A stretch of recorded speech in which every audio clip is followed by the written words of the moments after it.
Наші війська на території Курської області виконують своє завдання. Русські намагаються однозначно, максимально тиснути на наші війська. Військове командування робить те, що находятся на территории Курской области, совершают здесь преступления против гражданского населения, противодействуют нашим вооруженным силам, правоохранительным органам и специальным службам, в соответствии с законами Российской Федерации являются террористами. Так их действия квалифицирует Генеральная прокуратура России, и именно по этим статьям терроризм возбуждено против них уголовное дело Следственным комитетом Российской Федерации. И вот сейчас, только что, Валерий Алексеевич упомянул о пленных. Но вот к этим людям мы, безусловно, прежде всего должны относиться как к террористам в соответствии с законами Российской Федерации. No, TikTok. We're not going to sit here and act like we didn't hear what happened in Greenland last night. Yes, Greenland. And once again, the liberal left takes another L. Last night, Greenland held snap parliamentary elections. And once again, the right and center-right parties took the win. That's right, the Greenland Democrat Party and the Point of Origin Party both favor independence from Denmark, both pro-business. Both parties defeated the parties that's been in power for decades. Pretty much this was a massive upset. Again, the Prime Minister's party, which has ran Greenland for so many years, was stunned. Let's put this into perspective. The center-right party won with almost 30% of the vote.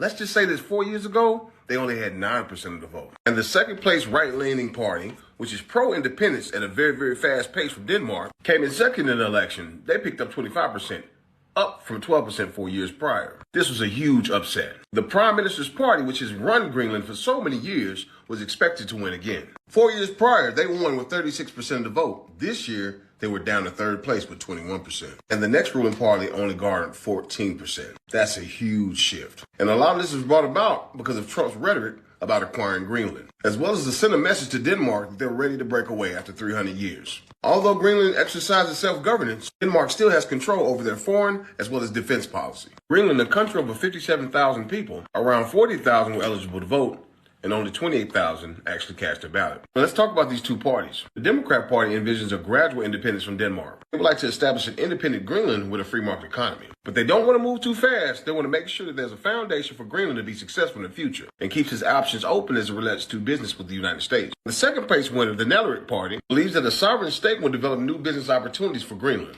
breaking away from Denmark. Also, they'd like to develop new industries outside of fishing, which accounts for 95% of Greenland's exports. They also would like to enter into a defense agreement with the United States. They call it the so-called Free Association, in which Greenland will receive U.S. support and protection in return for military rights, without becoming a U.S. territory. Although the ruling party, which has ruled Greenland, who lost last night, even though they do want independence, they're viewed as too close to Denmark, and they want to leave at a slower pace. I guess the people want it differently. Again, the Trump effect is real. Just a couple of months ago, no one, even including myself, was talking about or even really knew about what was going on in Greenland. But Donald Trump has shown the world again that his influence is real. The overall consensus of Greenlanders is they want to be independent. This has motivated them to let Denmark know that they want independence. Again, they were given this option in 2009, but they dragged their foot about it. But the latest advances by Donald Trump has motivated these people to get out to vote. They want change. Love them or hate them, Trump has motivated these people to make their voices heard. And the whole world hears them too. So again, we don't know what's going to happen with Greenland. They may or may not become a U.S. territory. But if you add up the election results, the people were motivated by business development and independence. And that's good news for Trump. From a White House perspective, that's probably the best result that you can actually hope for.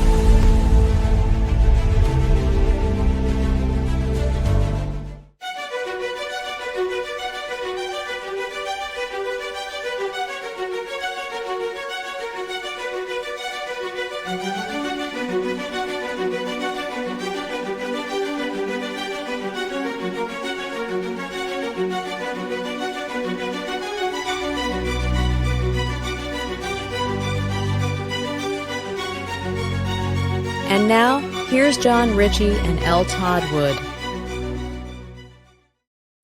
Welcome back to Output. It's been another fire hose evening all night long into the morning from Donbass, from Taiwan, from China proper, all over. We're getting information at cdm.press. Put us in your daily scan. We've changed our main domain from Creative Destruction Media to cdm.press.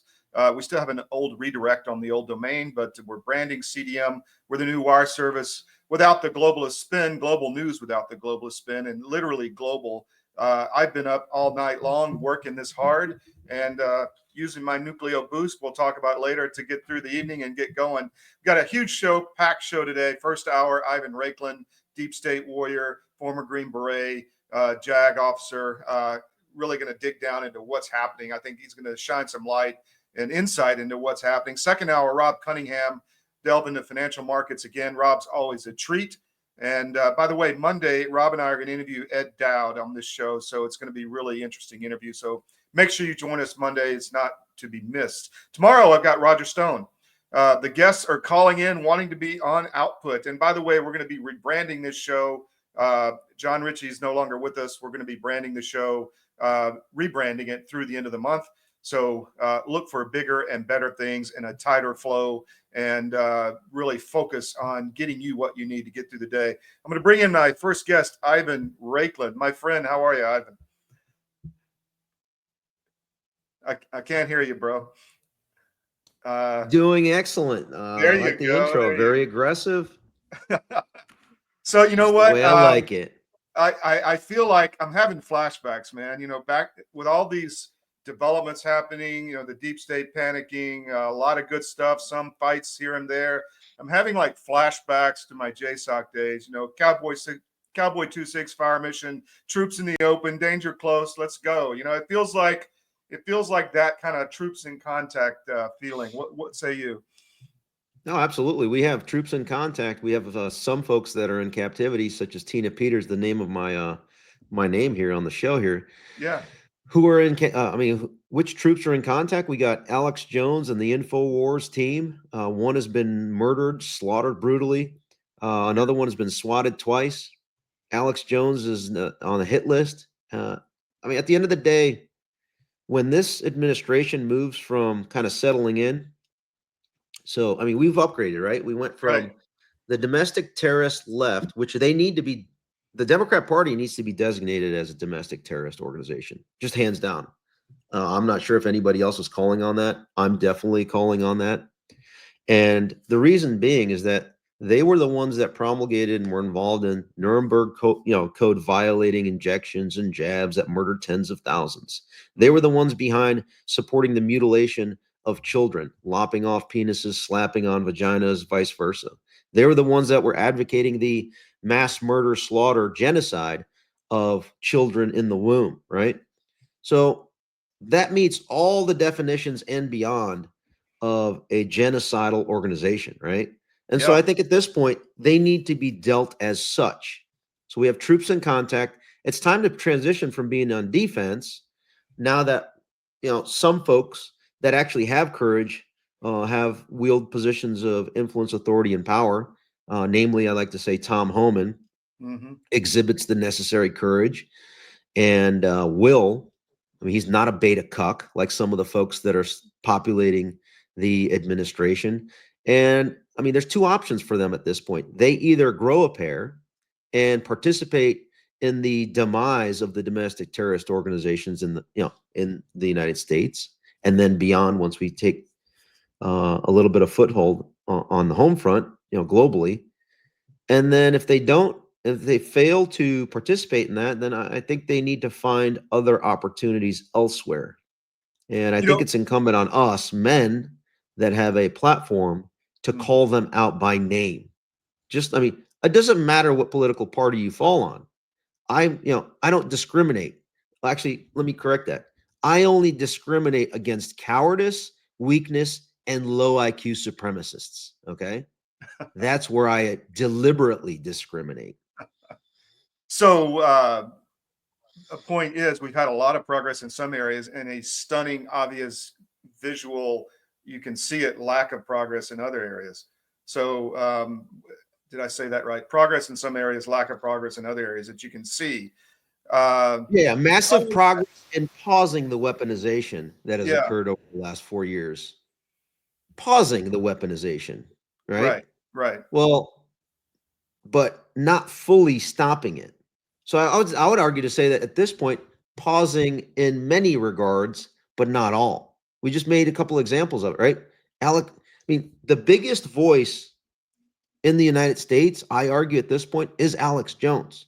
Mm-hmm. Because, Joe Rogan has his show, Tucker Carlson has his show, but they're not constantly churning out content 24/7. And then Elon Musk's platform is now the number one news source in pretty much in every major Anglophone jurisdiction on the planet, right? Well, everywhere. And so who's the biggest content creator that has the biggest reach on those platforms? I mean, obviously it's Elon himself, but then after that, I would argue it's Alex Jones. And that is why he's target numero uno, because when you expose the domestic terrorists for what they've done and the population no longer supports them, counterterrorism strategy 101, L Todd Wood. Yeah. When you lose the people, you have no legitimacy. I got sent a meme. It said, "Gulf of no one's been arrested yet." Really, yeah. I think you sent me that. Really Somebody sent me that, and I posted it up. And I said, time's ticking. I mean, the honeymoon has been over for, arguably January 20th is when the honeymoon started, right? Yeah. So 30 days into that would put us in, February 20th. But then you could argue, the beta cucks can say, well, the cabinet wasn't formed until a few weeks ago. Okay, let's use that as the benchmark. 30 days after the full cabinet has been in power, that's going to be in the next few days. So the honeymoon is going to be fully over. And if there are no results, such as, I argue, the standard is at a minimum what they did illegally, unlawfully, without predicate. So they set a precedent where there was no legal predicate to do so. But we have the legal predicate, the legal, moral, and ethical obligation to do at a minimum what they did. And what I mean by that is, by this time, there were over 50 swatting raid arrests of peaceful, unarmed election justice rally attendees on January 6th.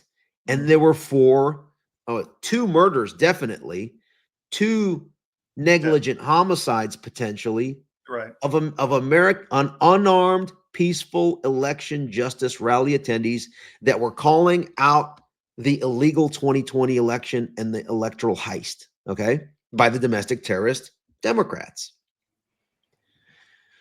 So what has this administration done against Adam Schiff, exactly, Jamie Raskin, Nancy Pelosi, Thomas Manger, U.S. Capitol Police Chief, the General Counsel of the Capitol Police, Tad DeBias? Let's expand it a little bit further from the legislative branch. Let's look at some folks in the executive branch. John Brennan, Jim Comey, and so on and so forth. I mean, I have 1,400 people that need to be actioned.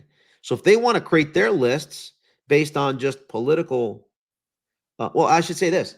They created their list of people that are trying to stop this administration from continuing the money laundering scheme through Ukraine.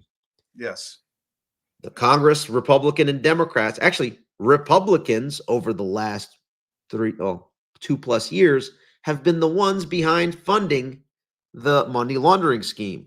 Remember, Kevin McCarthy for 9 months, then Mike Johnson for 15 months. He went into the skiff, and now Mike Johnson for another 2 months, right? Yeah. So 17 months now, Mike Johnson, and 9 months of Kevin McCarthy. The Republicans have been the ones that have been funding Ukraine, so that Ukraine then takes 40 to 60% of that and puts it into their own pockets, meaning Zelenskiy and company.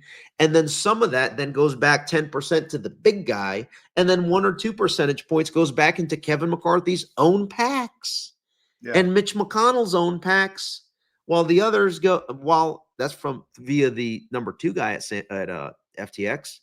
And then the number 1 guy, Sam Bankman-Fried, who's hired an agency to get a pardon from Trump. He's the one funding Chucky Boy Schumer PAC. Well, it's all done also through the Act and Nancy Pelosi PAC. Yeah. So, Ivan, let me respond this way. and then I'll kind of open up. But yeah, when Chucky Boy Schumer says the intelligence community has 6 ways from Sunday getting back at you, to Rachel Madcow a couple years back, well, guess what? It works both ways, bud. mm-hmm. Somebody like L Todd Wood and Ivan Raiklin and others that are more prominent than me have now the levers of the intel community at our side and understand it very well. It is now our turn in the most transparent, live streamed manner possible to go ahead and create consequences. And if this administration wants to participate, we welcome that. If they don't, we'll have to come up with unconventional, creative ways in order to create the necessary accountability. And that's I make the assumption that the will not be there. And so that's why it is incumbent on us to mobilize at the grassroots, county, district, state level, so that when all those individuals are mobilized and this administration fails to do what the mandate was given to them to do, meaning maximum accountability to include, where appropriate, capital punishment for treason, then the state and county level institutions must be motivated to do that.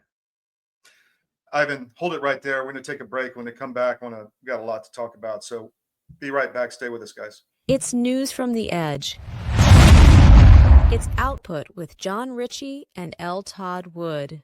Through the pandemic, we can never be caught unprepared again. And so many Americans, when COVID hit, they had nothing in the house. Stores were shut down and doctors' offices were shut down. And even if doctors prescribed drugs, hydroxychloroquine, ivermectin, pharmacists wouldn't fill the prescriptions.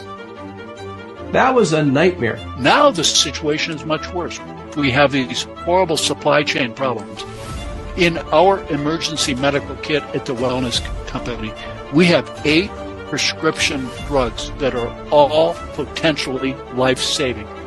Most people who died with COVID, they died in the hospital because they didn't receive early treatment. Every American family should have one of these.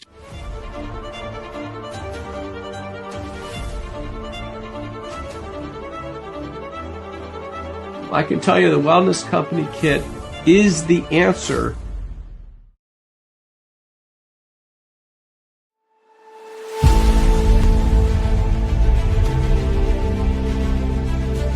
Watching my friends gain more and more weight. And then eventually, I got to tell you, this is a little dark, but bad diet literally killed my whole crew. Wow. Diabetes, a stroke. I mean, all kinds of stuff. It's like, you had a stroke? You're not even 50 years old.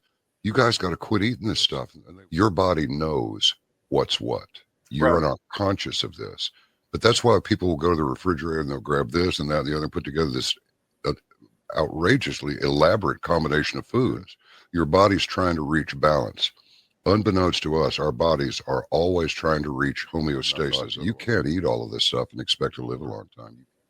And one thing led to another, and I went, forget this. We're going to make our own product. So we partnered with one of the world's top 3 biochemists where nutrition-specific study is concerned. I said, all I want is the best nutritional and immune support product in the world. So we mix it in yogurt. It's a powder. I got a bag of it here. I keep one on the console all the time, just so I can show people. Yeah. And it's a powder. Now, this is not candy. This is hardcore nutrition, and sugar is an enemy. And most people do not know that the reason these bellies are showing up on people all over the place, your body makes fat to store the toxins it can't get rid of. So it just puts them over here. But I can tell you this, you take this for 30 days and then lay off of it for 2 or 3 days, and you'll go, good grief, give me some more. Skin, nails, hair growing back, cut yourself and it heals in half the time.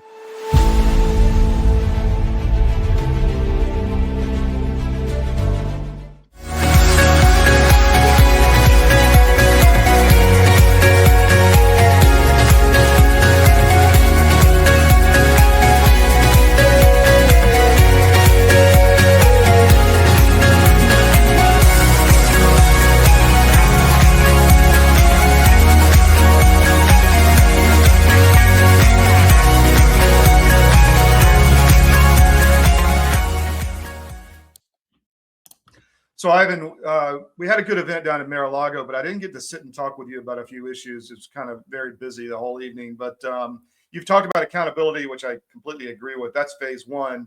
But operationally, over in Eastern Europe, you've got Putin in his uniform saying that, all the mercenaries in Kursk that the regime sent in are going to be treated as terrorists. You got Zelenskiy just saying, oh, that's really not happening. You got Witkoff in Moscow. What say you? How do you think this is going to play out in Eastern Europe and in this whole ceasefire arrangement, if you have any insight on that? I mean, it could play out different ways. I mean, a lot of it depends on what Elon Musk, as the most influential figure on the planet, ends up, I guess, articulating to his 220 million person audience, right? Mhm. And many of those being critical thinkers and influencers. Best case scenario is, from my perspective, just kind of spitballing it here, is that when Doge uncovers not only USAID corruption, fraud, waste, and abuse, and then does the same thing over at the Defense Department Mm-hmm. in terms of where the money flows are going with the Ukraine funding, as well as does a kind of a very invasive forensic audit of CIA funding mechanisms, and then puts that together, hopefully in short order here in the next few days to weeks, and publishes a summary of what that is, you're going to see a lot more members of Congress announcing their retirement in order to flee from accountability. And we're already seeing breadcrumbs of that. I think the senator in New Hampshire, the Yes. senator in Minnesota, and I believe, was it Michigan? I don't know. Two swing states. And so that is going to be the catalyst to stop the money flows that fund the leverage that Ukraine and the Democrats have. Because you got to remember that the legacy, here's what's, from my perspective, is going on. Yeah. The assassination attempts are only going to increase because their money stream is being stopped. Okay. And so the domestic Democrats are going to help kind of coordinate with foreign influencers that they've developed relationships with, meaning the Biden criminal syndicate is deeply entrenched in Ukraine. Let me give you a few examples. Remember the disinformation diva Yeah. that wanted to run the DHS's disinformation governance board, Right. Nina Yankowicz? Yeah. She was at Zelensky campaign headquarters when he was running for president. Interesting. She's there's a whole, she's a registered foreign agent, right? And you can look up our foreign agent registration file. She's got a couple of instances of that. Who else? I mean, you have the Brennans of the world. You have the Bidens of the world, right? And so they're facilitating the money laundering scheme under the guise of foreign aid. Foreign aid, like we just said before the break, goes to Ukraine, goes back into their pockets so that everyone stays in power. It doesn't stop with the domestic Democrat party, right? It actually extends into many layers of the Republican establishment. And so that's why you get constantly voting in, like the vote for the continuing resolution. I mean, in essence, one argument people are saying, well, Trump supported it. Okay, well, let's back up.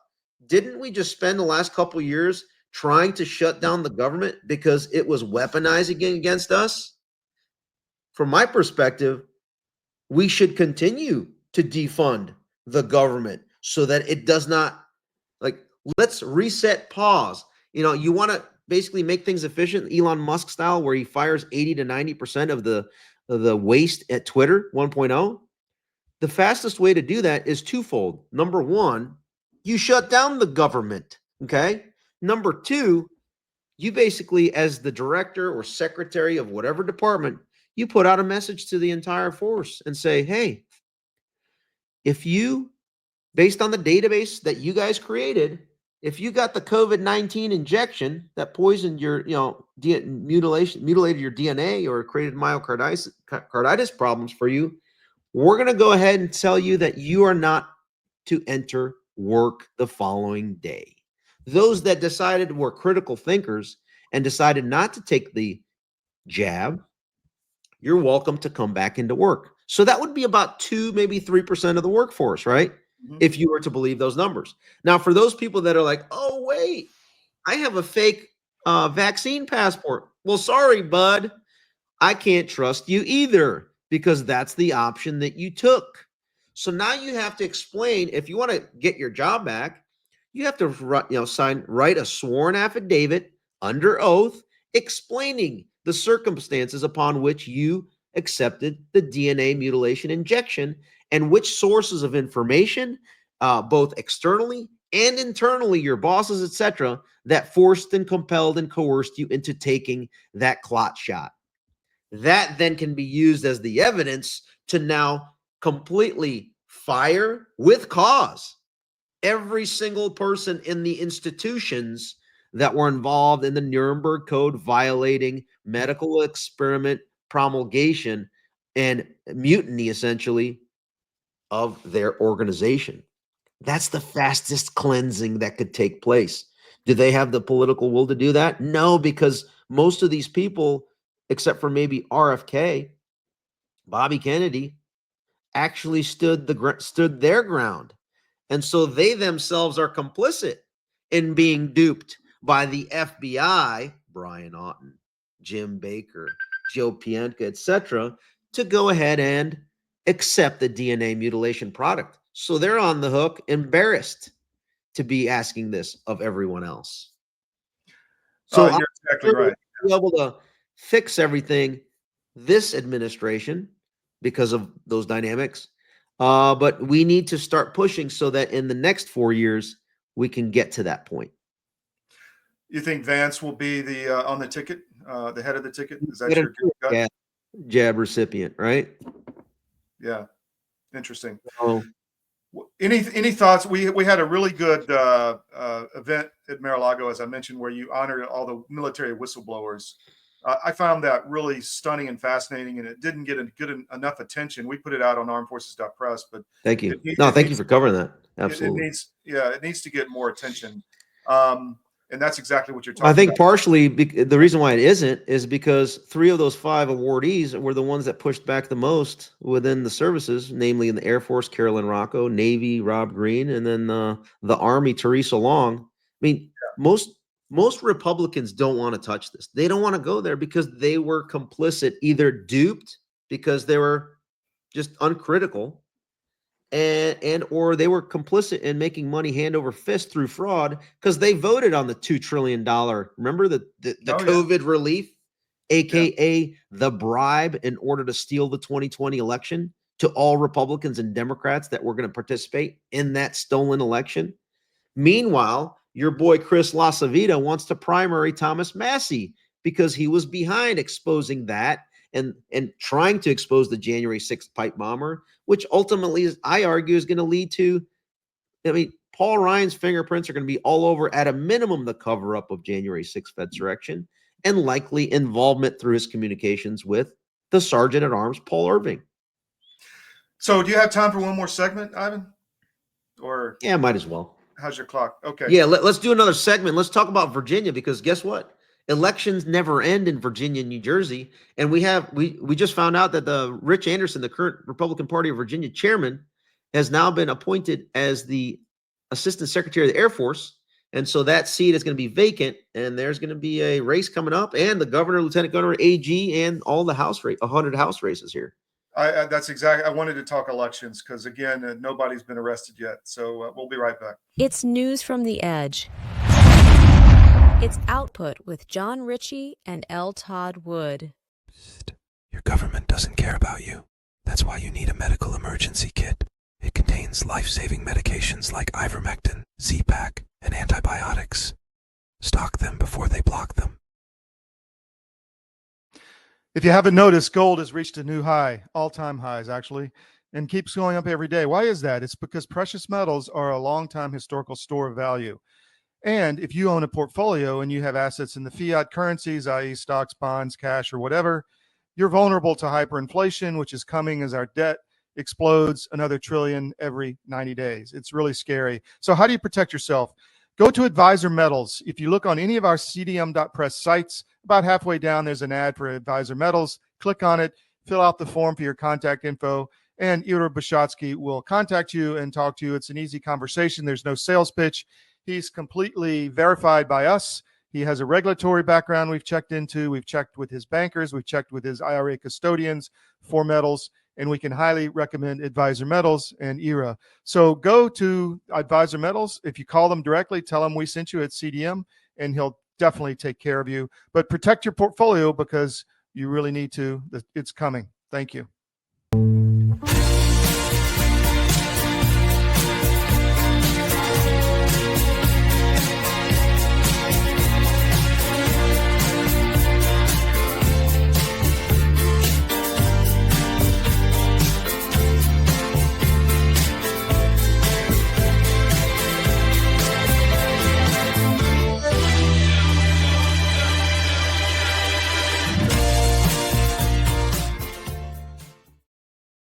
So for all our listeners in Ivan's audience watching us today on X, this is Output. We're Monday through Friday, 10 to 12 Eastern. We're an intelligence briefing. We get down to the facts of the top stories of the day. Put us in your scan, cdm.press. We're going to be rebranding this show. It's going to be slightly different at the end of the month, but it'll still be 10 to 12 Eastern, Monday through Friday. Ivan, let's talk elections. We got the money laundering, the smurfing, the blank ballots in Florida, the mail-in ballot problems, the voter rolls. It's all still there. DeSantis is running it down in Florida. I mean, what the hell is going on? Nothing's happening. Nobody's been arrested yet. What's up? Yeah, the only person that's been arrested and that's currently still in confinement is Tina Peters in Colorado. Yeah. Same person. I mean, she was the one that called out the illegal machines and what they were doing and try to stop Colorado from doing what they ultimately ended up doing, which is almost anyway.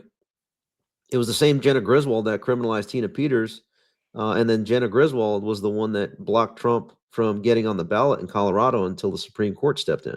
Yeah. So, Yeah. I mean, I think when are folks going to wake up and the only time that they're going to stop is when we stop them. Okay.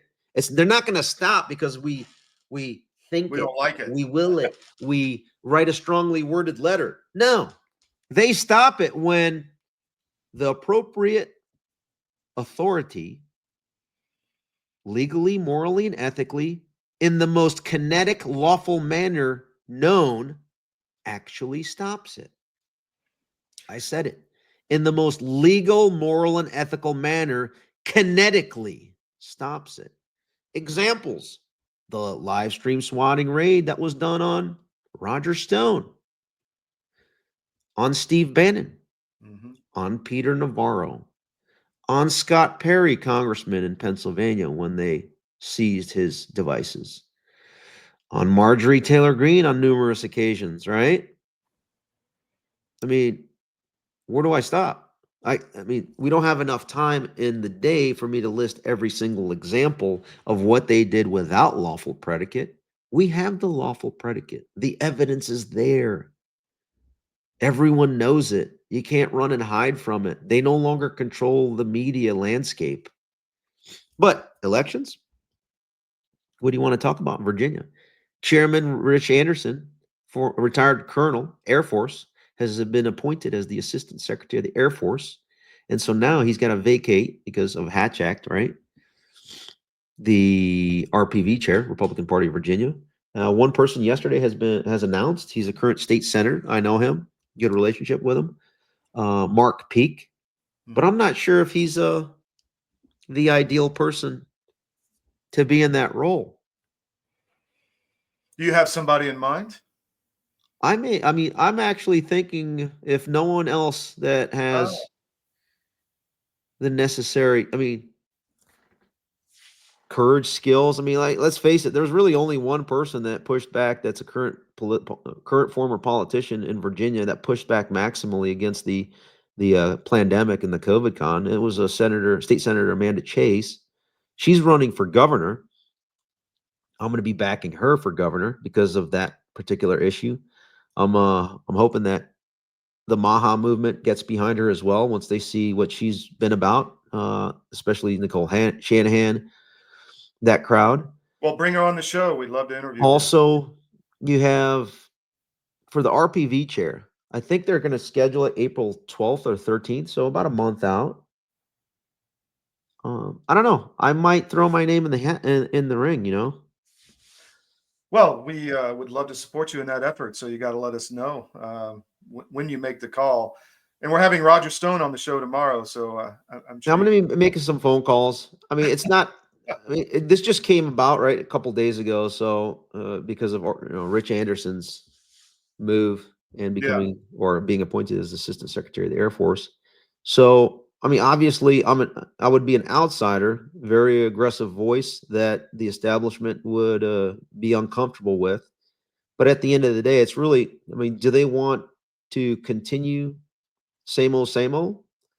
I mean, I think there's really no downside if I were to run because I would have a seat at the table during the next few weeks of campaigning and explaining the mindset and psyche of a segment of the country and the non-establishment of where we stand and what's important to us. And then hopefully that helps inform things moving forward. Because at the end of the day, I mean, if I know quite a few folks nationally, and they do have consequential influence and financial wealth that could be brought to the table. And so, again, but it's your non-traditional base. We'll Right. see.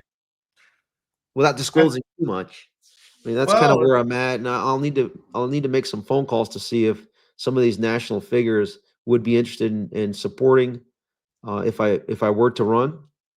And then some folks in Virginia, actually during this conversation, I just got a call from one of them because I texted him, said, "Hey, give me a call. I want to kind of get your opinion on, but at the end of the day, if somebody else that's better than I am is running for that position, I would wholeheartedly back that individual. It's just that it's so new and fresh that there's only been one person out the gate, and I'm hearing that he's not even really he doesn't have a great desire to run for that particular position. well, I know you, and you'd be in it to win. But you're right. Just to have your voice in the race would be really good because that's what needs to happen, and we'll help spread it, everywhere. So, last question, DOD, are you happy with what's going on there? I talked with several of the people down there that are now we're at Mar-a-Lago that are now in the government or at least about to be.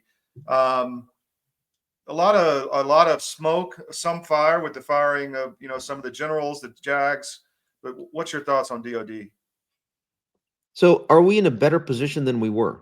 Full stop, 100%. I mean, there's no question, no equivocation to that. Yeah. Are we where I personally would like to see us? Not even close. We're like at the 1% marker, right? So, what are some of the things that let's do the positive? And I like to remind people, I voted 3 times for President Trump, okay? Without any hesitation. Primary, actually more than that. Primary, general election, so that'd be 6 times. Right? Yeah. So, what's going on at the Department of Defense in terms of stopping DEI CRT? I would give it an A grade. But then what's an A plus look like? An A plus looks like all the DEI CRT institutions need to be pivoted and there needs to be constitution training, right? To instill something that actually supports the oath of office instead of saying rejecting something. Well, what are you going to put in its place? Well, you don't need to put things in its place, but you need to put things in place that are actually foundational. And that would be constitution training, right? That would be the A plus marker. And then obviously the appointment of Matthew Lohmeyer in a senior position, that's great.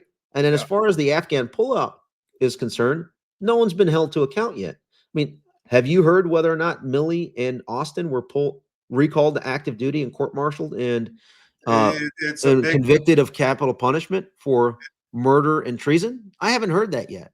So that would be the A plus. Yeah. That would be the standard. Okay. We're not there yet. What else?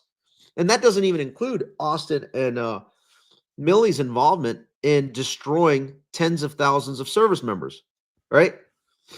An apology is not enough. I don't even, that might get you a D minus. All right. A D minus would look like what is going on right now. An apology and then an invitation for reinstatement.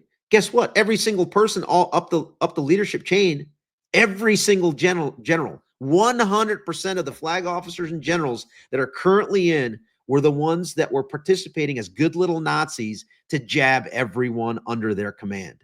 So how do we address that? Every single one of them must be relieved and criminally prosecuted for assault, battery, and forcing the illegal DOD jab mandate, emergency use authorized product. This is not going away. I mean, this administration wants to kind of dance around and they're like, oh yeah, we can do the CRT, DEI stuff. Yeah, we can go after him and call him out for this. But everyone, almost everyone was complicit in the illegal DOD jab mandate. So we're just going to increase our pressure. We're not going anywhere. The only way we stop is if you assassinate us. And guess what? In a game of chicken, I either win or you lose. So let's go. Last question. Force structure wise, you and I have a soft background, but are we fighting the last war, the war on terror, rather than a peer-to-peer World War I, World War II drone, enhanced battlefield? I don't think we're anywhere close to being ready. What say you? I think I think China might be ahead of Elon Musk even, but even if they aren't, once Elon Musk finishes his the droid robots underneath the Tesla brand, I think human warfare reaches a stage of obsolescence. Interesting. And that's, I would say, I mean, we're getting close. I'm not talking decades. I'm talking years, if not year, once that's deployed, right? And so what does that mean financially? What does that mean? I mean, every single system becomes obsolete. Every single system becomes obsolete. So then can you then remove 90% of the defense budget because you now have the capability through AI, big data, and AI agents in the form of like humanoids or any other, like whatever physical manifestation they look like. We get to the point where we reach, what is that called? Singularity, right? Yeah. And so really the person who controls the better algorithms and the energy to feed the AI, that's going to be the global dominating force. And right now, I think Elon Musk is in the pole position with his assets. Maybe that was the agenda behind climate change, to destroy our whole energy grid so that we can't be in the lead in that sector. Ivan, thanks. Anything else you want to get out? We'll have you back. I really enjoyed having you. Yeah, just to kind of caveat everything, everyone gets all concerned at my rhetoric. I'm always like, my rhetoric is the most benign diplomatic rhetoric that I can exhort. And it's always presenting the most legal, moral, and ethical, unconventional, with the most political courage path that I can think of. Well, I've known you for a long time and you haven't deviated from that. So thank you for coming on. We'll have you back, and welcome back to Output. Take care. Appreciate it. Yeah. It's News from the Edge. It's Output with John Ritchie and L Todd Wood.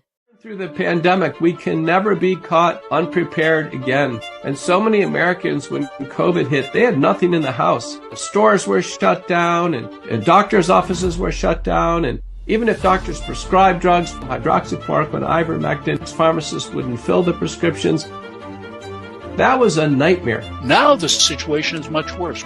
We have these horrible supply chain problems. In our emergency medical kit at the Wellness Company, we have 8 prescription drugs that are all potentially life-saving. Most people who died with COVID, they died in the hospital because they didn't receive early treatment. Every American family should have one of these.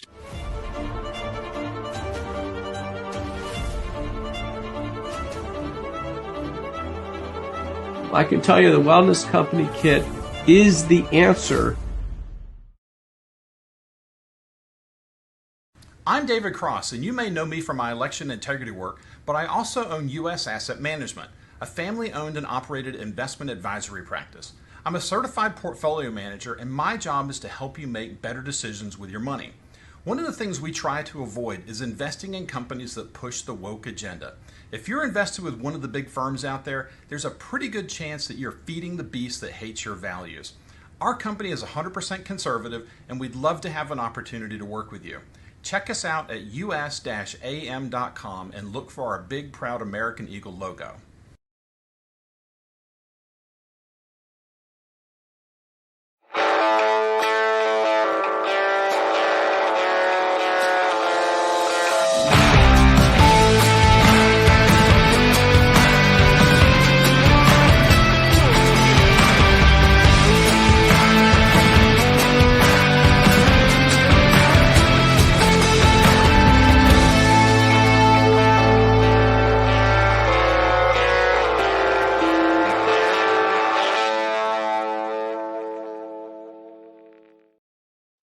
Welcome back to Output. As I mentioned during the start of the show, we're going to be rebranding this show at the end of the month. So stay tuned for the new name, the new look, everything. But really love the new audience today from Ivan's people. We're 10 to 12. That's not going to change Monday through Friday, Eastern.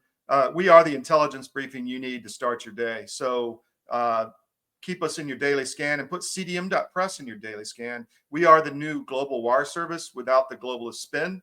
We have reporters all over the world. We were deplatformed heavily 5 years ago, but we're coming roaring back and do a big video effort. CDTV is roaring as well. Check that out on cdm.press. The main domain is now cdm.press. We're on podcast on all providers. You can double time the show and get through it quick in your car. We are on Rumble, CDM1, on X. Please sign up for all our social media. We also have a no-ad subscription, which is where you get access to all 13 and growing of our digital properties all around the world. All of this news funneled into one place, well, different websites, but most of it comes into CDM unless it has a really local flavor with one of our state papers or whatever. But this is where you're going to get what you need for the day. We're not going to regurgitate everything that Conservative Inc. does. You're going to see a few of those stories, but really most of our stuff is extremely different from anyone else. So put cdm.press in your daily scan, sign up for our no-ad subscription, sign up for our social media, tell your friends. And the best thing you can do is just check us several times a day. That just gives us a lot of traffic, and we really appreciate that. So we ran the cold open in the beginning, and I didn't get really to talk with Ivan much about it because he did most of the talking, but I'm cool with that. So first little clip there was Witkoff, Steve Witkoff, the Trump envoy, is in Moscow, talking to President Putin. You know the ceasefire agreement. You've heard Colonel McGregor talk about that. We're going to run another clip from his interview with Tucker here shortly, because I think we ran some of it yesterday, but it's really important to stop this war. Witkoff is over there. Of course, Zelenskiy is trying to weasel out with a 30-day ceasefire to rearm. Obviously, Russia's not going to accept that. They're in this dominant position. So we'll see what comes out. Hopefully, there's some back and forth with Witkoff in Moscow. You saw Putin in his military uniform. He went out to the Kursk area in person, met with the troops, and said that anyone that was fighting in Russia on Russian soil, mercenaries included, will be treated as terrorists. So that was fascinating. And then you had Zelenskiy, the clown show, saying, oh, nothing's wrong, everything's fine. Well, they've evacuated out of Kursk primarily, most of it. I think like 86% was the last number I saw. 70,000 dead on the ground in Kursk. I mean, that's just the Ukrainian side. There's bodies all over the place. They left them there. They didn't have time. They had to evacuate. It was a move to try to get Putin to pull troops down from Donbass to protect Russia. Russia just kind of circled it for a while, let them stay there, and kept pushing in Donbass. So this war needs to end. I'm not pro-Russian or pro-Ukrainian. I have friends on both sides. I just want the war to end. And Ukraine is not going to be able to get this territory back. So we need a ceasefire. We need an agreement. The killing needs to stop. These kids need to stop dying. Thousands a day are dying, and it just can't go on anymore. So in addition, we had a talk with Greenland. Fascinating results. The media is trying to spin that into a loss for Trump. It's not. It was a massive move in Trump's MAGA direction for Greenland. Of course, it's not going to happen in one election, but really good progress, and we're going to stay on that story. In fact, we may go to Greenland and do some reporting there soon. In addition, we talked about the CCP also on cdm.press this morning in Georgia, in the Caucasus. I've spent time in the Caucasus, a lot of time in our Eastern European Bureau. Tsarizm.com, Tsarizm.com, where we cover really all of the Soviet areas and former Soviet territories all over the world. And people don't know that territory went all the way from Poland to San Francisco. And there's a Fort Roos in San Francisco. So people don't realize the size of the empire. But that's what Tsarizm.com covers. We've been covering that site's been up for 10 years. While I was writing for the Washington Times, we started that. So check that out. But CCP action in Georgia, the country, the Caucasus, continuing to build their Belt and Road Initiative, taking over Western companies at the ports. And again, they also had their first interview we covered recently this week, where Chinese reporters were on the Ukrainian side, which in my global view of all of this is the Ukraine war is to weaken the United States, keep us involved in a massive war. They were supporting Russia for a long time, but when they had Biden doing their bidding on our side, from the West, now that that's gone, you got Chinese reporters coming into the Ukraine side to try to pump them up. So it's obvious to me they're playing both sides to try to weaken the U.S. I did want to, we have a new sponsor, ALP. I was flown up to Tucker's studio in Maine and did an hour interview with him a couple of years ago on Fox Nation and several hits on his Fox show on Ukraine. And he came out with this new product, so we're really helping him try to push it. It's ALP. Let me get that. If you're a Zen user, this is the alternative that's not woke. It's alppouch.com/CDM. And I'm going to run a quick ad from Tucker on ALP. Hey, ready? Ready. So we're out in the field in South Dakota shooting pheasants, and we're coming out here to a Milo field you can see behind us, and I was throwing in an ALP. Someone else was using a tobacco product, and then somebody, and I'm not going to name names, pulled that out in public at a hunt. And so that's obviously yesterday.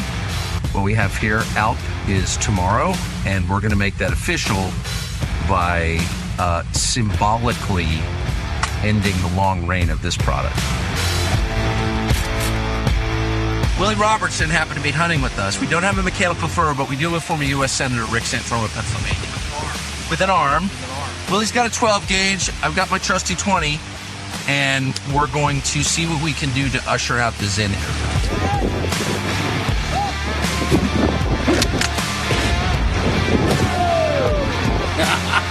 Yes! So, I should say, alppouch.com, for sale now, alppouch.com, usher in tomorrow a brand new world of nicotine pouches, the American Lip Pillow, on sale now. Warning! This product contains nicotine. Nicotine is an addictive. Nicotine is an addictive chemical. So it's alppouch.com. Don't forget the /CDM at the end, so we get credit for it. But alppouch.com /CDM. Please check out our new sponsor. On another note, I want to play a little bit more of this interview from Colonel McGregor regarding, hold on one second, got to get rid of that, regarding the ceasefire agreement. We played a little bit of it yesterday, but if you haven't watched this interview, watch it in its entirety on Tucker. Just really spot on in our viewpoint of the world and why the war needs to end. But I'm going to play this now.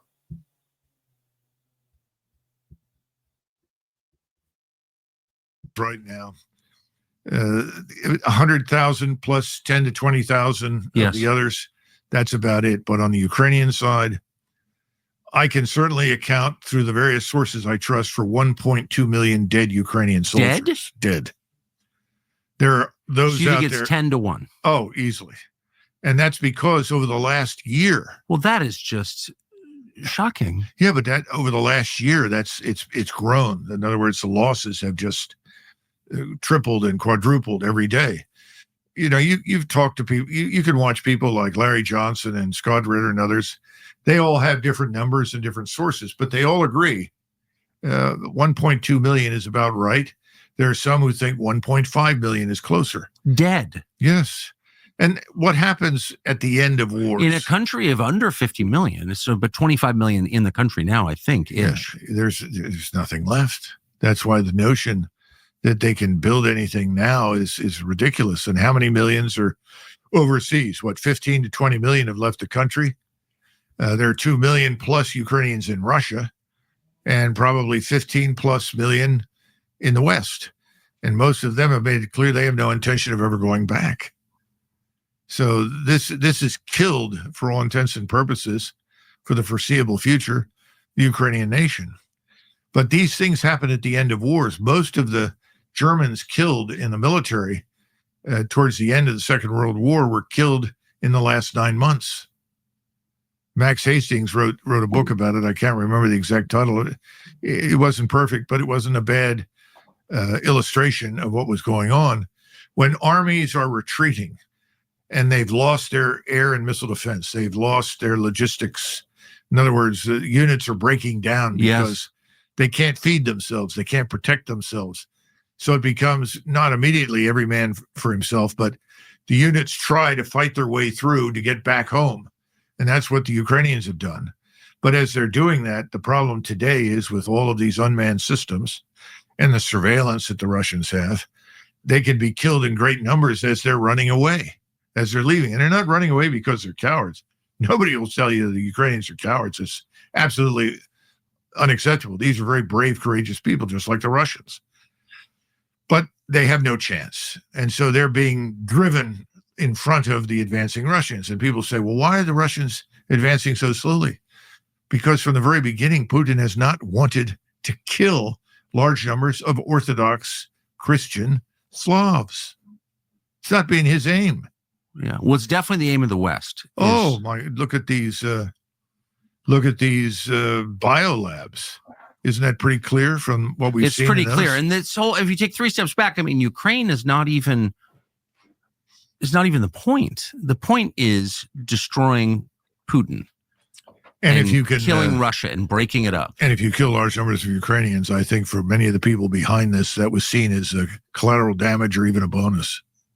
I hate to make that point, but I agree completely. I mean, killing Christians around the world is the actual subtext to our foreign policy. Someone just handed me this. This is just out. Ukraine backs U.S. proposal for 30-day ceasefire with Russia. I'm going to read this to you if you don't mind. Mm-hmm. Ukraine, quote, expressed readiness to accept a U.S. proposal for an immediate 30-day ceasefire with Russia. The two countries said in a joint statement after a key meeting between U.S. and Ukrainian officials in Saudi Arabia.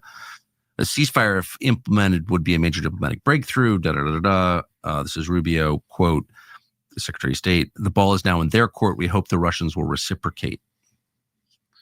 The U.S. agreed to lift its suspension on intelligence sharing with Ukraine and resume weapons shipments to the country, which were paused 10 days ago. That makes no sense. After weeks of pressuring the Ukrainians, the U.S. side signaled the pressure is now on Russia. Quote, if the Russians say no, we will know what the impediment is here, said Marco Rubio. National Security Advisor Mike Waltz said Ukraine not only accepted the U.S. proposal, but also presented its principles for a comprehensive peace deal, which includes security guarantees that it requires. Waltz also made clear to his team that all fighting needs to stop, not just air and missile strikes. Before you negotiate, you need to stop shooting at each other. That's what the president wanted to see, said Marco Rubio. The U.S. and Ukraine also agreed to conclude as soon as possible, quote, a comprehensive agreement for developing Ukraine's critical mineral resources. It wasn't clear if this meant that they would sign the deal that they'd been talking about.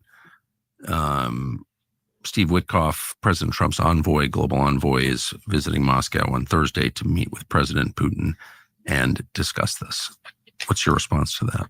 Well, I think there's some positive things in there, but we're missing the boat with the Russians again. We don't understand that if Ukraine is going to be neutral, why are we continuing to supply it with weapons at this stage? It's the Ukrainians that have to stop fighting. The Russians will stop when they see evidence that the Ukrainian force is defeated or quits. That hasn't happened yet, not with these attacks that just occurred over Moscow. So the Russians are asking the question, you're the ones keeping this monster alive. You created the monster is fatally wounded, and you keep putting it on life support. Do you really want an end to this war? I mean, imagine if we were dealing with a similar enemy in Mexico. And we found out that the Russians and the Chinese had provided vast quantities of equipment and assistance to the Mexicans who were trying to fight us and regain control of the Southwest.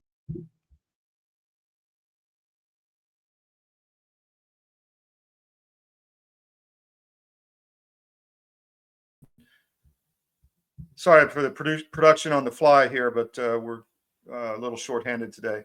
We're going to go to a break. I wanted to play that rest of that interview with Colonel McGregor, a little more of it. It's really fascinating. Check it out if you haven't. Second hour, got Rob Cunningham coming up. We're going to talk markets, everything that you need to know in the capital market. So we'll be right back. It's News from the Edge. It's Output with John Ritchie and L Todd Wood. Well, in the case of hydroxychloroquine and ivermectin, these are two medications that have been FDA approved for use in humans for decades. They are very, very inexpensive. Interestingly, available over the counter in almost every other country other than the US and Canada. You can just walk into a pharmacy and buy them like we buy Tylenol in much of the world because they're that safe. And we've known for decades that ivermectin has very strong antiviral properties. It has anti-inflammatory properties, and both ivermectin and hydroxychloroquine are what we call zinc ionophores. They help to move zinc from the bloodstream into the cell, which is where it needs to be in order to fight off a virus. So lots of application for these, and we have every reason to believe that those drugs also will likely have some efficacy against H5N1 or a number of other respiratory viruses that we may meet down the road. Our world is changing rapidly. Many crucial systems we depend upon are collapsing. And the most important system that is failing is the food supply. Mr. President, this Council is more than aware of the multiple challenges and threats the world is facing today. But the threat of famine, people starving slowly to death, must be a red line. You know, these food prices are going to keep going up, and they're going to keep feeding excuse after excuse, narrative after narrative. Yeah. You're going to have to get off that treadmill and start getting more autonomous with your own food growing. You want to make sure that you can eat, because frankly, food is the biggest issue as we are going through these transitions. But amidst the chaos, there is a path to resilience. Marjorie Wildcraft is the female leader of the survival and preparedness movement. Marjorie has taught millions of people how to grow an abundance of food in a grid-down situation, even if you have no experience, are older, or out of shape. I've spent decades finding the fastest, easiest, and funnest ways for the average person to be able to grow a lot of food. I've created a step-by-step process that's so simple that even kids to elders have been using it in order to grow a lot of their own food. And you can too, even if you have no experience, you're older, or you're out of shape. Growing your own food is like printing your own money. Get started today.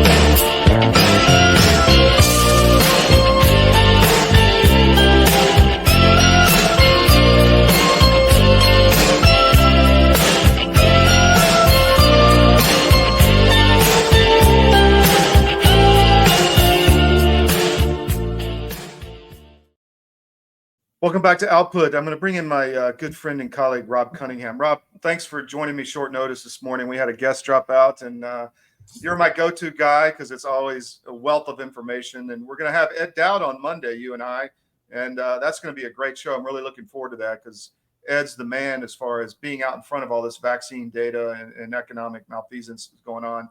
What's going on with you? Tell us what's happening with the cool show and everything in your world. Well, it's a March Madness for almost everyone, especially in the crypto space, but a lot of news events. Specifically today, there's a 2 p.m. meeting, a Sunshine Act meeting with the SEC where the Ripple case is going to be discussed, and a lot of buzz and speculation that they may come to a resolution and put this behind everyone. which is let me interrupt. What's the exact status of that case? I mean, what's going on and where is it exactly right now? Okay, the status is they were sued in 2020. Then they were found innocent of selling securities, that XRP is not a security, but it was a partial win in that the judge said, based on the interpretive letter that I've gotten and understanding the way the SEC rules things, Ripple sold financial products bundled to sophisticated institutions, okay, in a way that looked kind of like a security. Your language wasn't clear, so I'm going to fine you $125 million. Okay. Now, the SEC, Todd, was charging people, originally had asked for $2 billion in damages. Yeah. Now, understand, this is an institution selling sophisticated financial products to sophisticated financial institutions. This was basically a clerical error in the Reg D filing, is what the SEC hung their hat on. Okay. Prior to this event, there had never been a fine for a Reg D violation. They just let them go in and clean up the clerical mistake. Yeah. Okay. But after the time Jay Clayton filed the lawsuit under the auspicious reason for, selling these illegal securities, and before Gary Gensler got sworn in, they had an acting SEC chairman. And their one claim to fame in that interim was they went and they erased the procedures and made it no longer allowable to correct that Reg D foot fault. The Reg D foot fault was like going 56 in a 55-mile-an-hour. Well, it's kind of like the FARA laws. They never enforced them until, they wanted to find a mechanism to do harm, essentially. That was the excuse that they used to go after Ripple, when in reality they need to slow it down for 4 years to let JP Morgan Chase and the others catch up, because they had inferior technology. They didn't want open transparency, complete a single ledger of truth that the world could see. I mean, they were rightly scared, Todd, because what do we have today? We have an Elon Musk saying, hey, why don't we just take this thing called the Treasury and plop it on the blockchain so everybody can watch 24/7 what's going on? Yeah. Well, they understood way back then what the XRP ledger and XRP could mean for transparency, which means further, we the people's government, if we can see what's going on, we can hold people accountable better. They don't want that. Yeah. That was what they were scared of. There's the impetus for the lawsuit. So where we are today is Judge Torres, who took the $2 billion thing down to 125. Judges they're not the collection agency. They can't enforce it. They can't order the FBI to go beat down your door and collect your money. That's something that the SEC would have to do. But the SEC could also go, you know what? We didn't find anybody else anything like this. There's no fraud involved, and we're not prosecuting fraud. We're going to reinstate that Reg D foot fault rule, or we're just going to shake hands. We're going to clarify the register. We know that you guys are the most compliant in the industry and the most transparent. We're not going to enforce this. We're not going to collect the money. We're going to dismiss this case and tell the judge we're done. And it can be solved like that. So you brought an interesting point, because I was talking with Ivan Raiklin in the first hour, and essentially looking at the money's being cut off. So that's forcing kind of a conflict of, troops where, troops in contact from both sides, where they're getting more desperate. So you see the Alex Jones murder, you see other things, and that's because the money's cut off. But what you're talking about is a further taking that to a much higher level of transparency and literally not allowing it to happen again. Is that kind of what I'm getting from you? That's a 100%. Todd, when we talk about turning this apple cart upside down from top down to bottom up, opaqueness to transparency, to we the people can't manage something that we don't even know exists, like 55,000 NGOs that operate in secrecy. I mean, if people just stop and think for a second, what is an NGO? It's a government financed operation that's secret. You can't know anything about. You can't elect the people. You can't vote them in or out. You can't really understand who's behind BLM or George Floyd or Antifa or fires or whatever, because if we have a governor in Illinois that owns like 65 NGOs. Yeah. So we cannot operate as a republic with secret societies, a secret Federal Reserve, counterfeit money, rules for thee and not for me. We don't know what how long did we go without ever auditing the Fed or the Treasury? We have just learned with Doge coming on the scene that for 40 years the Treasury was ordered, pay every invoice, ask no questions, shut up, just make the payment. Fascinating. Yeah. And now that I guess we'll see how the judiciary tries to slow this down. But so far, and then it seems like they're getting blocked and counter blocked in some areas, but the main thrust of the effort is still happening. Is that how you see it? Yes, sir. Everybody knows where the hockey puck is going, Todd. Mm-hmm. Some people are trying to slow it down and misdirect it and keep it from going in the net. But I'm just here to tell you, brother, this momentum is so big. The momentum is driven by the desire for the basic DNA desire of humanity to have the Rothschild's boot taken off their neck. Mm-hmm. And transparency does that.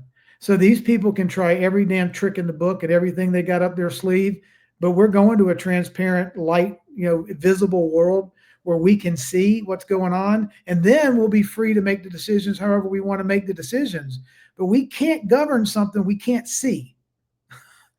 Well, yeah, that's obvious. Rob, I want to dig in. We got a big, our audience is growing rapidly. I want to have you talk about what XRP actually is. We're going to take a quick break, and when we come back, I want you to just think about the elevator pitch for that product, and we'll go from there. Thanks. Okay. Be right back. It's News from the Edge. It's Output with John Ritchie and L Todd Wood. If you haven't noticed, gold has reached a new high, all-time highs actually, and keeps going up every day. Why is that? It's because precious metals are a long-time historical store of value. And if you own a portfolio and you have assets in the fiat currencies, i.e. stocks, bonds, cash, or whatever, you're vulnerable to hyperinflation, which is coming as our debt explodes another trillion every 90 days. It's really scary. So how do you protect yourself? Go to Advisor Metals. If you look on any of our cdm.press sites, about halfway down, there's an ad for Advisor Metals. Click on it, fill out the form for your contact info, and Ira Bishotsky will contact you and talk to you. It's an easy conversation. There's no sales pitch. He's completely verified by us. He has a regulatory background we've checked into. We've checked with his bankers. We've checked with his IRA custodians for metals, and we can highly recommend Advisor Metals and IRA. So go to Advisor Metals. If you call them directly, tell them we sent you at CDM, and he'll definitely take care of you. But protect your portfolio because you really need to. It's coming. Thank you.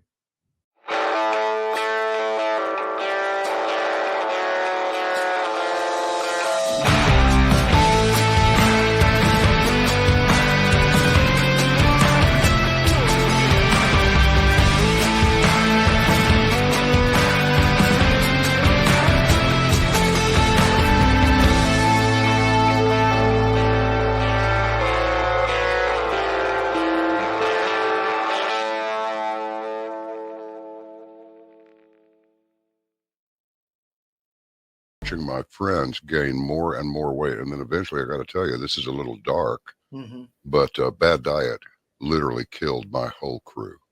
Wow. Diabetes, a stroke, I mean, all kinds of stuff. It's like, you had a stroke? You're not even 50 years old. You guys got to quit eating this stuff. Your body knows what's what.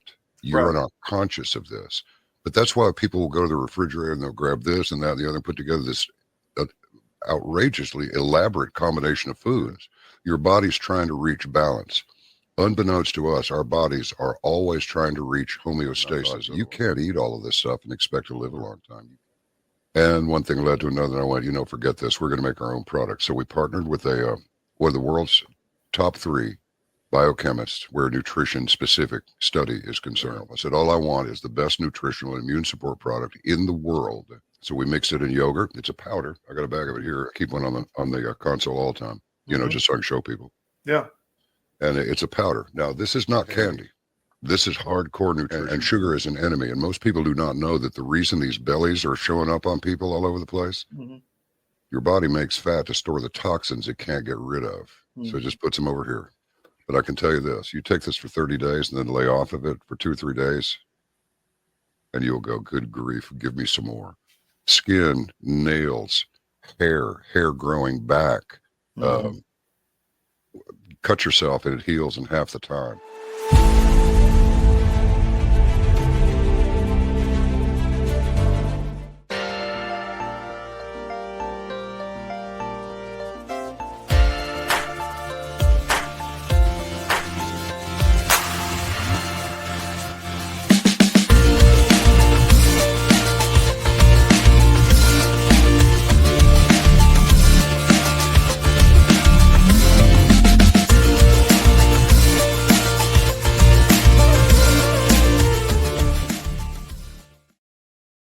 Welcome back to Output. Please put cdm.press in your daily scan. That's the best way you can help us. We're the new wire service without the globalist spin. Sign up for our social media, our no-ad subscriptions, our newsletters. Spread the word. Tell your friends. Share the links. Rob, you've been a wealth of information to me. I've learned a lot on not just crypto itself, but the future and how it's going to impact the whole new financial system and how the old system is crumbling. But we've got a lot of, our audience is much bigger. What are you hearing? Not what are you hearing? Give us the elevator pitch of what XRP really is and what you see for the future. Sure. Todd, in a nutshell, to make it as simple as possible, is the XRP ledger is a open source accounting system. Mm-hmm. It's free to the world. It's held in a public trust. Anybody in the world can have access to it. And it's a single source of truth where people, if you write on it, there are rules and laws and principles that must be used in order to ledger transactions, trades, a smart contract agreement, a transfer of value, a title ownership through a smart contract, me sending you a cryptocurrency or $5 or whatever. When that value exchange takes place on the XRP ledger, there are what's called node validators all over the world. They have to make sure with more than an 80% consensus that you are Todd and I am Rob. That's my property and I'm transferring it to you and now it's your property. Mm-hmm. And it gets ledgered in thousands of places around the world. And it's immutable and it's a single source record of truth. Okay? That is in a nutshell what the open source XRP code is all about. XRP ledger. And think of it as Linux software. Which is, but very different from Bitcoin, right? Bitcoin is Bitcoin does similar, but it's called, it does its mechanisms and it does its ledgering through what's called proof of work. Mm-hmm. And proof of work requires massive data mining and ever increasing. It's an arms race of entities that have computing power that can run these warehouses, football field size warehouses of computers to try to validate that Todd is who Todd is and Rob is who Rob is, and then write that transaction to the ledger. Mm-hmm. Okay. The problem is it's slow, it's expensive, it uses a hell of a lot of energy. The mining power or the hash rate, if you will, how fast these computers can race to validate, yep, that's Todd, and yep, that's Starbucks, and yep, that's his wallet, and yep, he's transferring value from his wallet to that Starbucks cash register, approve the transaction. Okay? When it started out, it was 72 hours to approve a transaction. Yeah. Now it's 20 minutes, 15 minutes to approve a transaction. You can, Patrick Bet David, who's a big influencer, got his own valuetainment program. He's kind of an emerging Glenn Beck type of a guy, very brilliant. You can find Patrick Bet David on X or on LinkedIn. He just in the last 3 or 4 days has done an amazing comparison between Bitcoin, Ethereum, and XRP. How does it work? How fast does it operate? How expensive? What does it cost? And he goes, look, I'm not a Bitcoin guy. I'm not an Ethereum guy. I'm not an XRP guy. I'm a business guy. He's in the insurance industry. But I just wanted to look at this and make a decision. So he ran a poll. What's the best technology for the future of the world? And he throws it out there. He's thinking, okay, Bitcoin's going to get 70%. You know, his options were Bitcoin, Ethereum, XRP, and none of the above. Those were his four. None of the above got 5%. Ethereum got 7%. Bitcoin got 36%, and XRP got 47%. Interesting. Okay, so what does that do? Then you had this factions, these religious wars broke out over him having the audacity to say something like, and put a poll up. This is 200,000 people voted in this poll. And doesn't have a crypto audience. He doesn't have a technology audience. Okay. So Gary Cardone of the Cardone brothers, there's Grant and Gary Cardone. They're out there and they're big Bitcoin maximalists. And it's heresy to them if you speak of anything other than Bitcoin. And they come at you hammer and tong. Okay. So this guy, I mean, Patrick Bet-David has like 11.7 million followers. Gary Cardone has 5 million or something. I mean, these are big audiences. This isn't Rob. I'm just recounting the story for your audience, okay? So Gary Cardone comes out and goes, see what happens when you let yahoos like this guy, Patrick Bet-David, they don't know anything about crypto. They ask a poll in the wrong way. You're going to get really stupid answers. And so Patrick Bet-David goes, okay, fair enough. You do it. You know, I'm not a crypto guy. You are. You do the poll. Word it any way you want to. So Gary does it. He words it in a very biased, slanted, you're worth $10 million. You're 50 years old. You got to go away for 8 years. You can only make one investment. And then you can come back and see how it performed. What investment are you going to make? 68% said XRP. And he's a Bitcoin maximalist.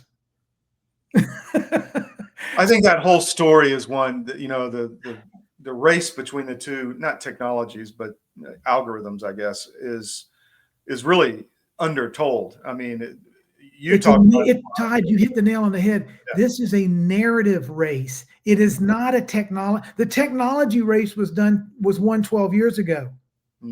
This has been a narrative race for the hearts and minds and souls of the retail public. The people that are the powers that be that have run this world want you chasing after that shiny Bitcoin liquid gold narrative and stay the hell away from this other stuff that shines perfect light and transparency on everything that we do. So let me ask you this. JP Morgan for a long time was very anti-crypto. I forget diamonds. No, they weren't. Really? No, the narrative was. Well, okay, there you go. So what I was asking is, where are they now in the mix of all this? They're not going to let this happen, right? I mean, they're not going to let this transformation happen because their business is irrelevant after that. Nobody asked them for permission, Todd. Yeah. Okay. They're not in control to tell the world what creative technology solutions are and are not going to. They're behind the 8 ball.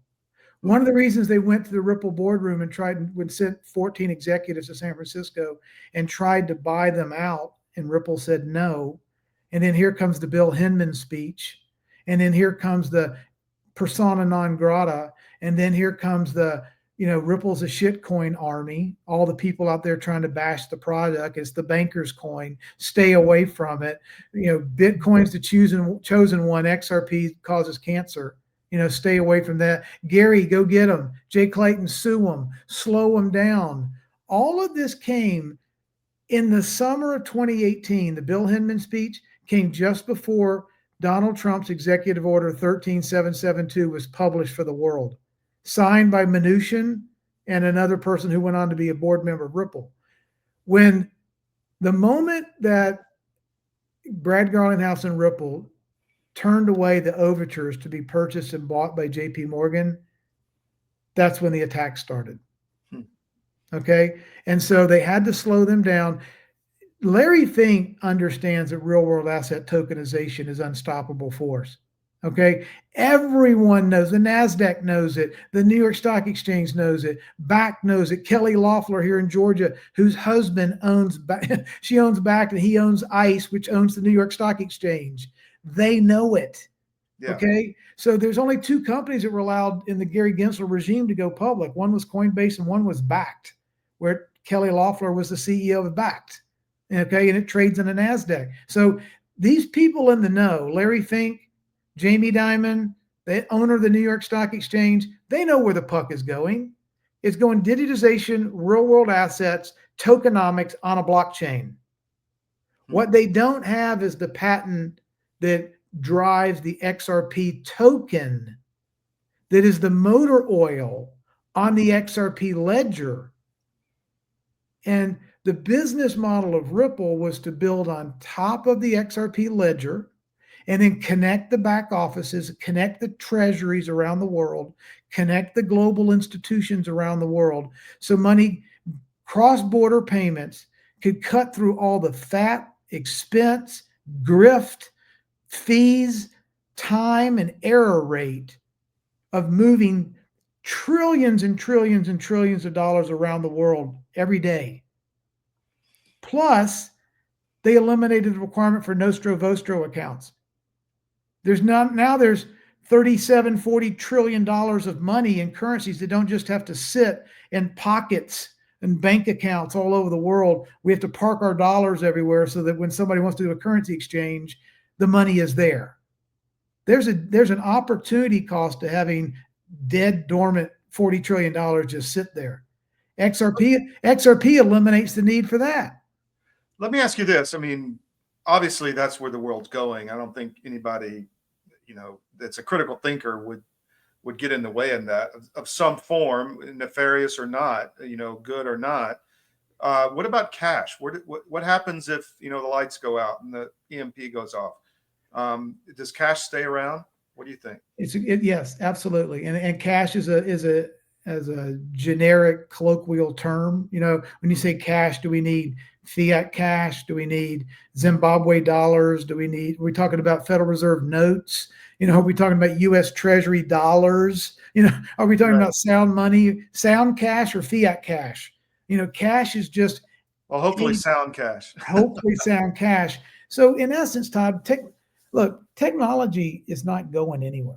I mean, all it does is scale with the growing creativity of humanity. And technology is a tool.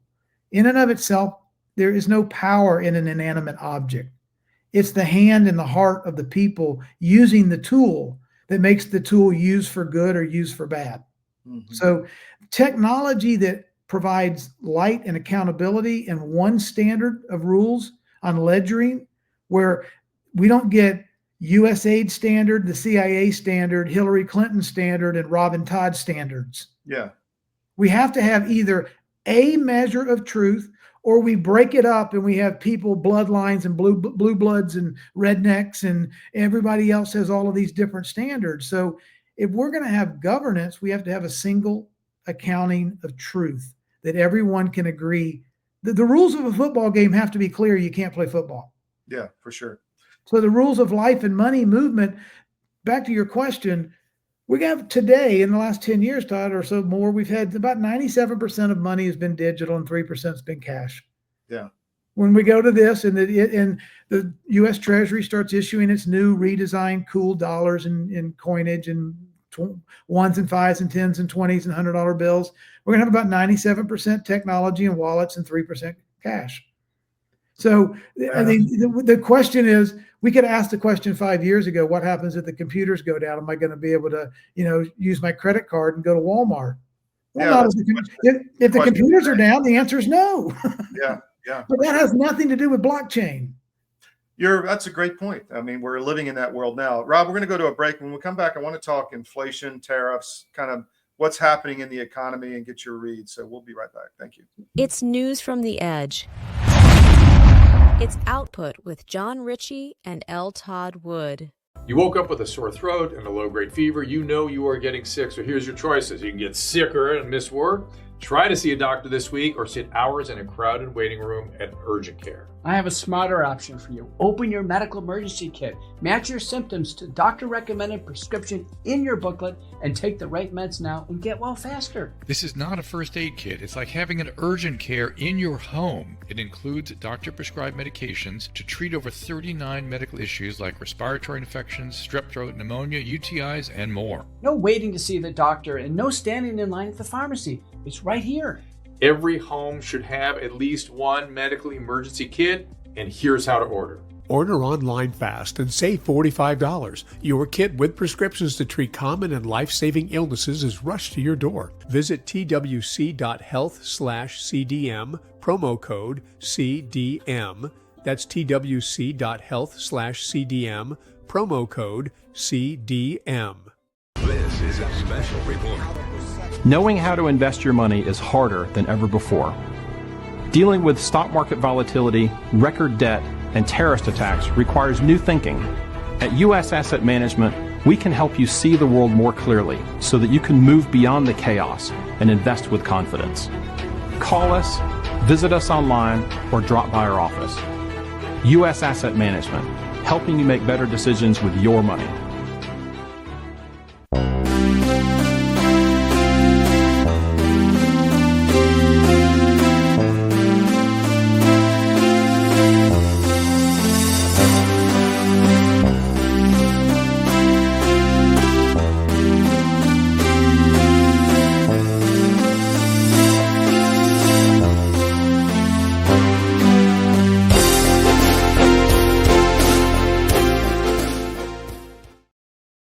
So, Rob, moving to the real economy here, inflation was lower than expected. Any thoughts on that and why that happened? Is it good? Is it bad?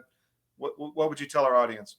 I would say that in the transition from the old monetary system to the new monetary system, it's brilliant news because what we've seen is better than expected job numbers. Okay. And we've seen, less than weak, if you will, job numbers and lower inflation. The Federal Reserve has marketed forever. We have a dual mandate, right? Keep inflation at 2%, and keep job growth healthy. Mm-hmm. So both indicators that inflation is dropping through the Trueflation indicator that's really trying to look at the accurate numbers. We do not have inflation and unemployment is weak. So by design, by definition, the Federal Reserve has to cut interest rates. Well, that's what I was going to get to, right? And that is and that is positive for risk on assets. And it's positive for refinancing this $7 trillion hurdle we have in the next 6 months. A lot of people don't realize we're trying to talk about this theme a lot with the Biden administration and Obama before that. I mean, ran up the debt basically at zero rates and kept the duration of the portfolio very short so that we would have to refi at much higher rates once inflation skyrocketed. And that was, I think, a way to weaken at least the U.S. economy and put us at risk financially. What are your thoughts on all the tariff wars going on left and right, Canada, Europe, et cetera?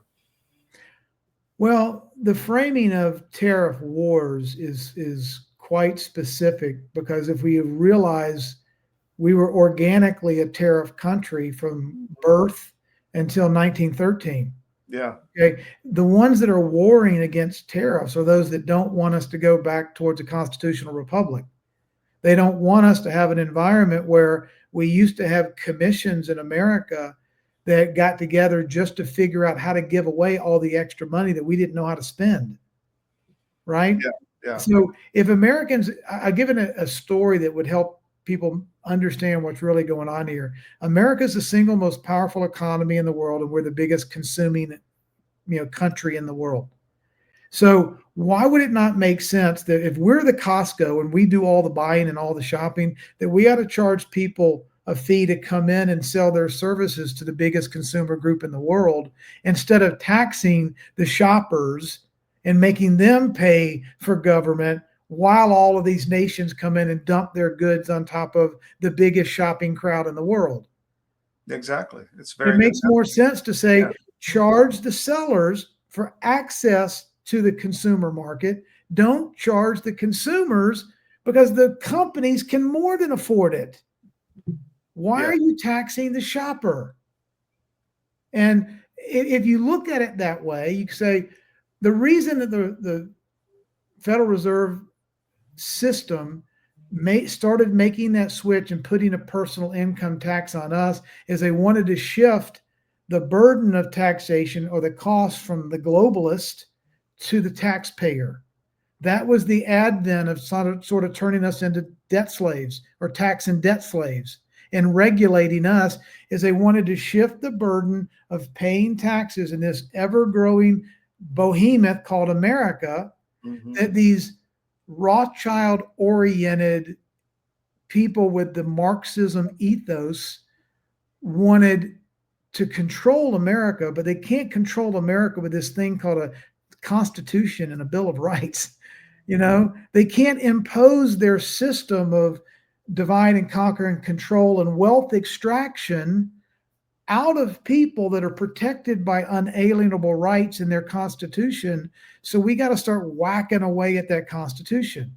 We got to whack away at that term unalienable rights. We have to add an income tax where there never was one.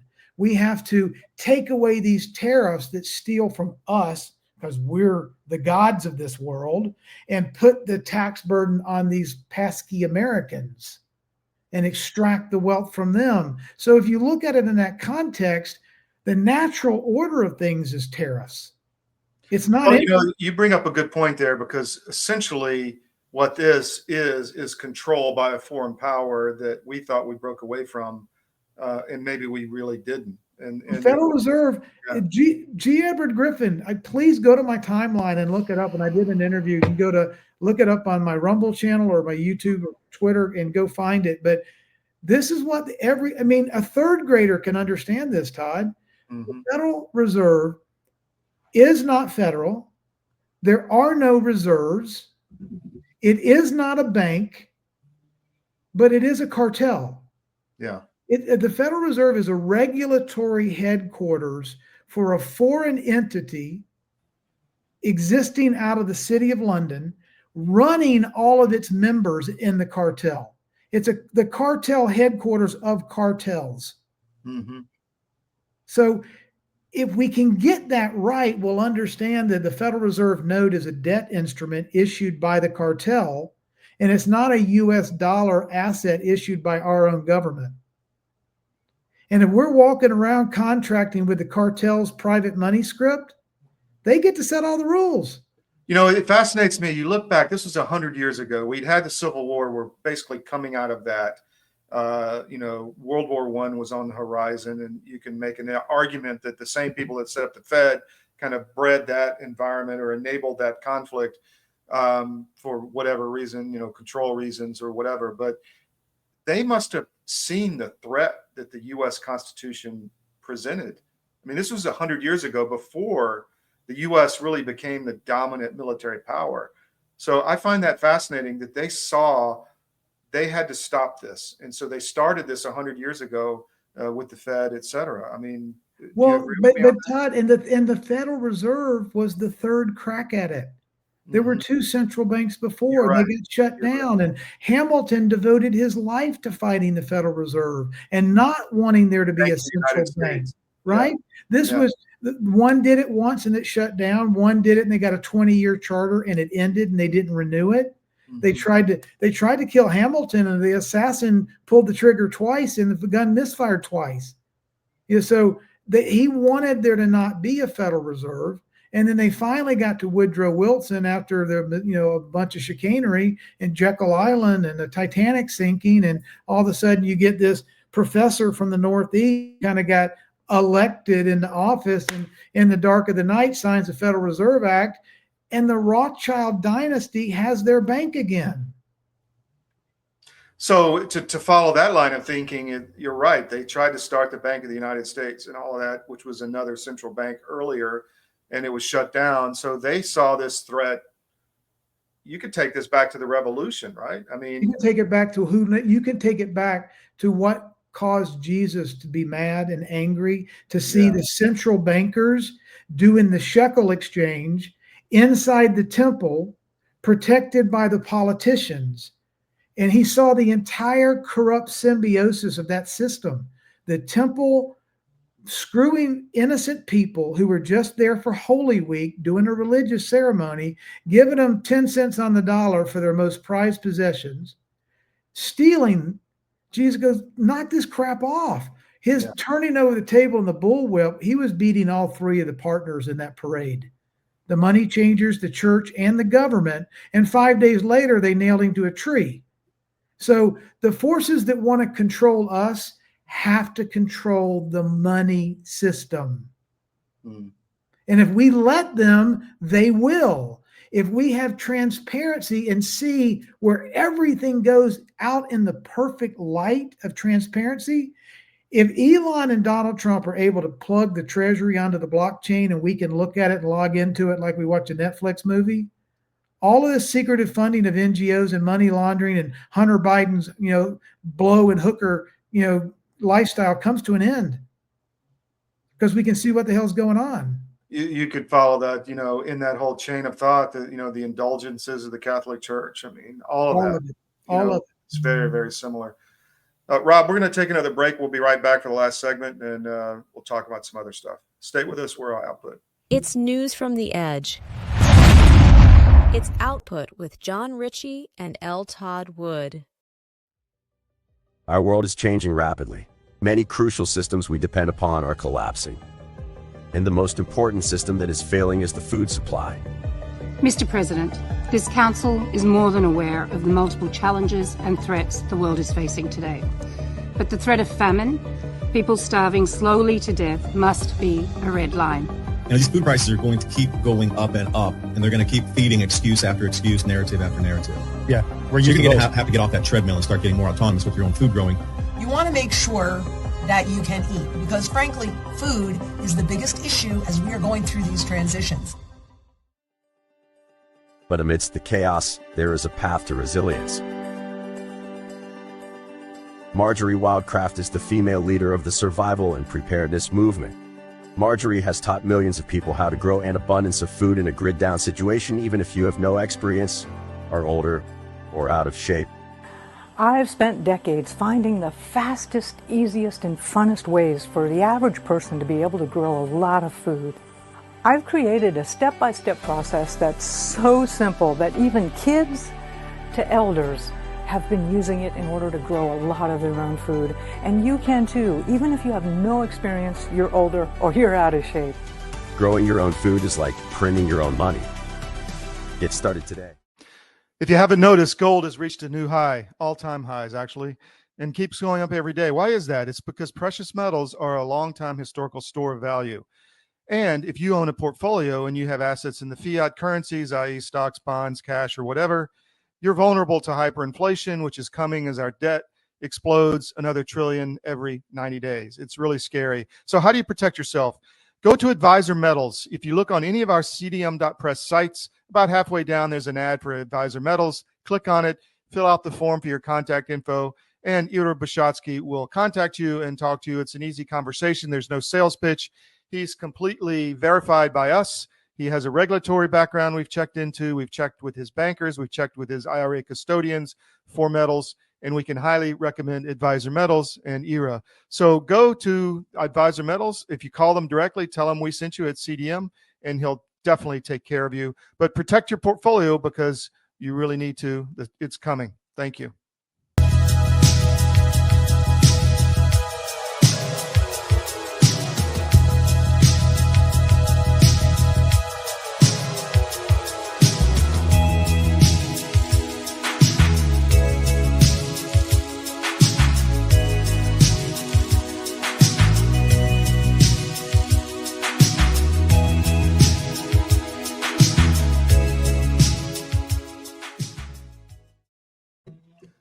So, Rob, I'm reading some news in the markets right now, and let me just read this to you. This is on CNBC, an article about OpenAI that submitted its proposal to the U.S. government today, emphasizing the need for speed in AI advancement and a light hand from regulators.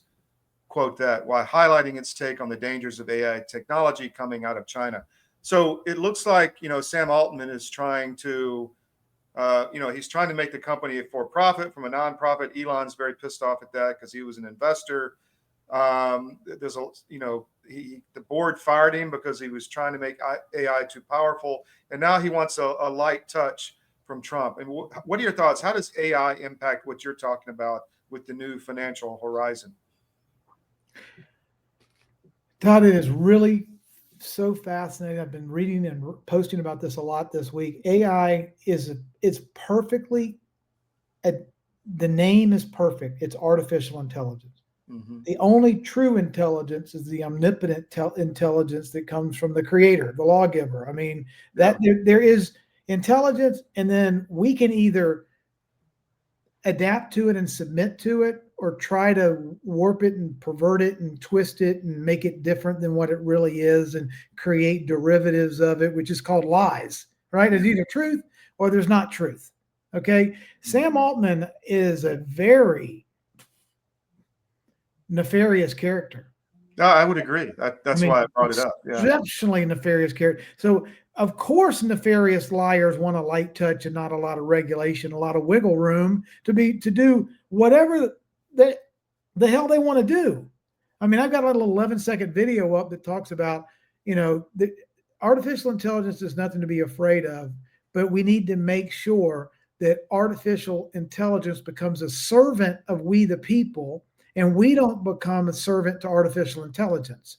Exactly. We can't blindly accept that the algorithm was coded properly and that the ethos are the same, and that the large language model universe that the algorithm is pulling its data from is putting out information that's worth a grain of salt.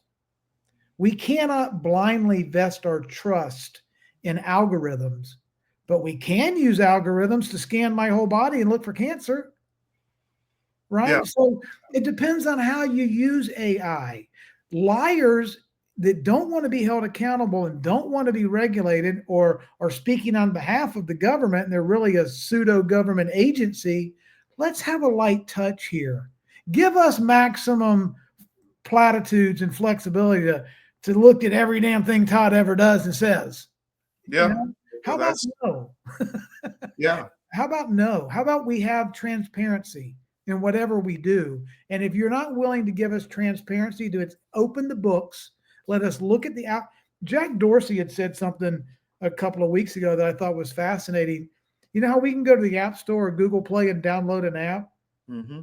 We ought to be able to go to an algorithm store and figure out and download the algorithms that we want in our live streams, so we can decide what information is fed to us, not Google and not the guy from Sam Altman or anybody else. Or X, for that matter. Or X. Yeah. No, I ought to determine what I eat or what I see with my mind. I ought to be able to go to an algorithm store and then have those algorithms in my kids' social media accounts because I chose them to be there, not Apple.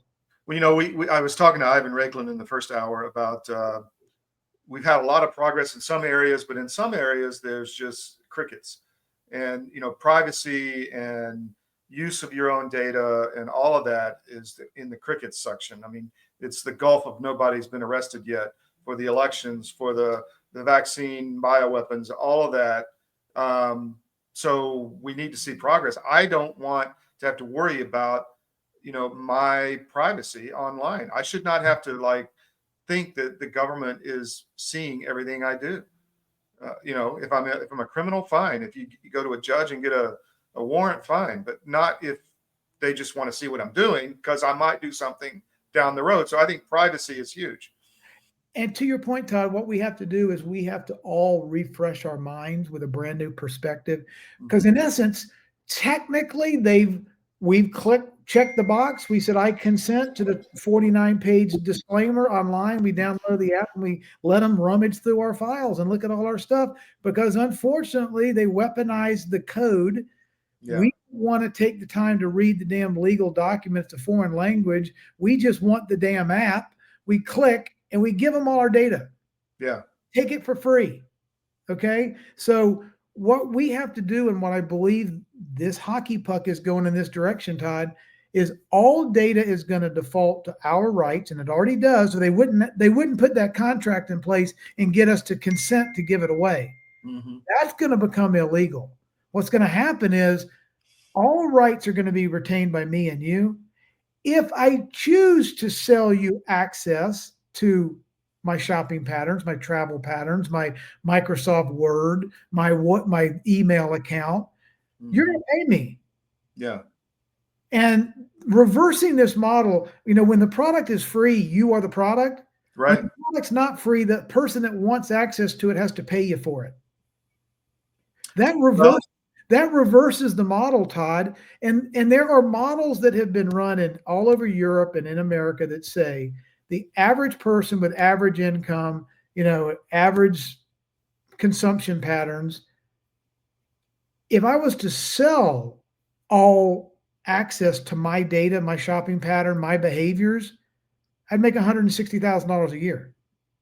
That's what the market would bear. And hear me out on this. Why would that matter, Todd?